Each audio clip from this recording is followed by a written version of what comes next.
Pernah nggak sih kamu lihat sepotong logam biasa, terus mikir, bisa nggak ya kita kasih benda ini semacam kekuatan super, kayak kekuatan tak kasat mata buat narik benda lain gitu?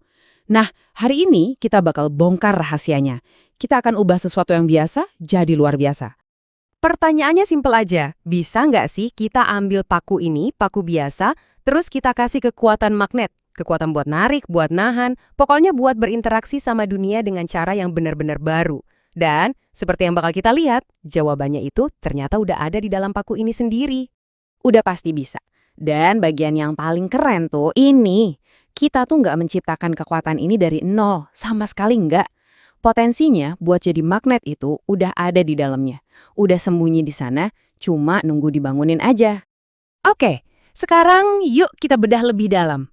Biar ngerti gimana cara membangunkan kekuatan ini, kita harus kenalan dulu sama sebut saja aktor rahasia di dalam logam. Namanya domain magnetik.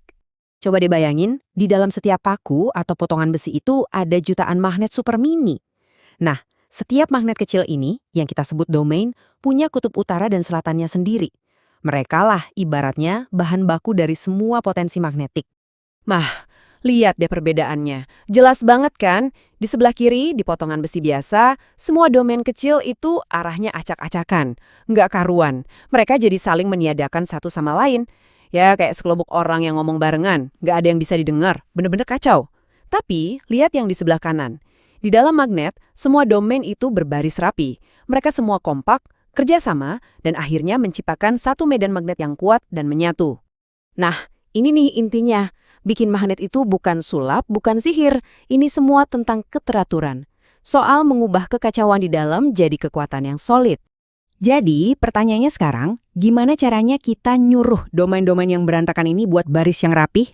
Ternyata ada 3 cara utama buat maksa mereka teratur. Yuk kita lihat satu persatu cara kerjanya.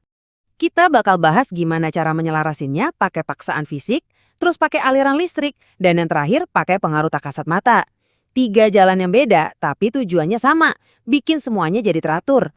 Oke, cara pertama ini yang paling to the point. Bayangin aja kayak ada sersan yang lagi ngelatih baris berbaris, teriak-teriak nyuruh para domain ini buat ngikutin komando.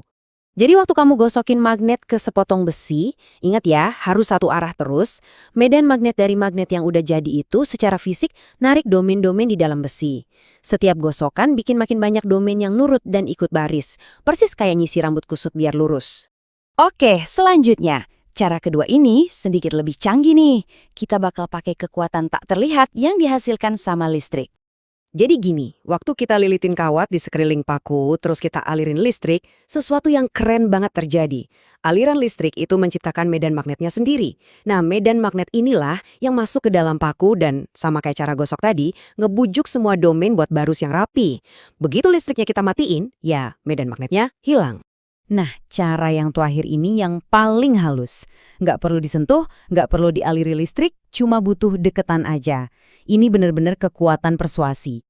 Mirip kayak pemimpin yang karismatik, yang bisa bikin kerumunan jadi teratur cuma dengan kehadirannya. Kalau kamu deketin sepotong logam, misalnya paku, ke magnet yang kuat banget, medan magnet yang kuat itu bisa menjangkau dan mempengaruhi domain di dalam paku. Nah, ini namanya induksi. Domain-domain itu ngerasain pengaruh dari magnet di dekatnya dan mulai ikut berbaris rapi.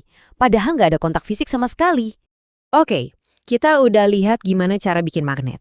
Tapi ini jadi nimbulin pertanyaan penting. Setelah kita susah payah bikin domain-domain itu baris rapi, mereka bakal tetap kayak gitu nggak ya? Atau bakal balik berantakan lagi? Pernah nyadar nggak? Kamu bikin magnet dari paku, sebentar doang kekuatannya udah hilang. Tapi magnet di kulkas kamu itu bisa nempel bertahun-tahun. Apa coba bedanya? Jawabannya ada di bahannya itu sendiri. Nah, ini kuncinya. Dan ini semacam ada harga, ada rupa. Besi lunak itu gampang banget dibikin jadi magnet, domainnya gampang dibujuk buat baris rapih. Tapi, ya itu, mereka juga gampang banget buat balik berantakan lagi. Sebaliknya, baja itu jauh lebih bandel. Lebih susah buat nyuruh domainnya baris, tapi sekalinya udah rapi, mereka kayak kekunci di posisi itu. Gampangnya gini deh, domain di besi lunak itu ibarat pasukan di lapangan terbuka. Gampang diaturnya, tapi gampang juga bubarnya. Nah, kalau domain di baja, itu kayak pasukan di parit yang sempit. Susah emang buat ngatur mereka masuk ke posisi, tapi sekali udah di dalam, mereka kekunci. Aman. Struktur internal baja itu emang lebih lengket buat nahan domain yang udah teratur.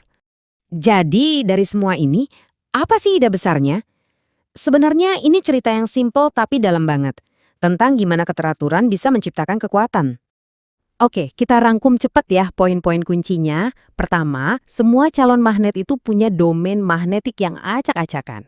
Kedua, bikin magnet itu intinya cuma menyelaraskan domain-domain ini. Nah, barisan yang rapi inilah yang menciptakan medan magnet. Caranya ada 3, digosok, pakai listrik, atau pakai induksi. Dan yang terakhir jangan lupa, jenis bahannya yang nentuin magnetnya itu bakal permanen atau cuma sementara. Ini ngebawa kita ke satu pemikiran terakhir yang menarik. Kita udah lihat gimana mengatur partikel-partikel super kecil bisa ngelepasin kekuatan dahsyat yang tak terlihat. Jadi kepikiran kan, kira-kira ada kekuatan tersembunyi apa lagi ya yang sekarang masih tidur dalam kekacauan di sekitar kita, yang cuma nunggu sedikit sentuhan keteraturan buat bangkit.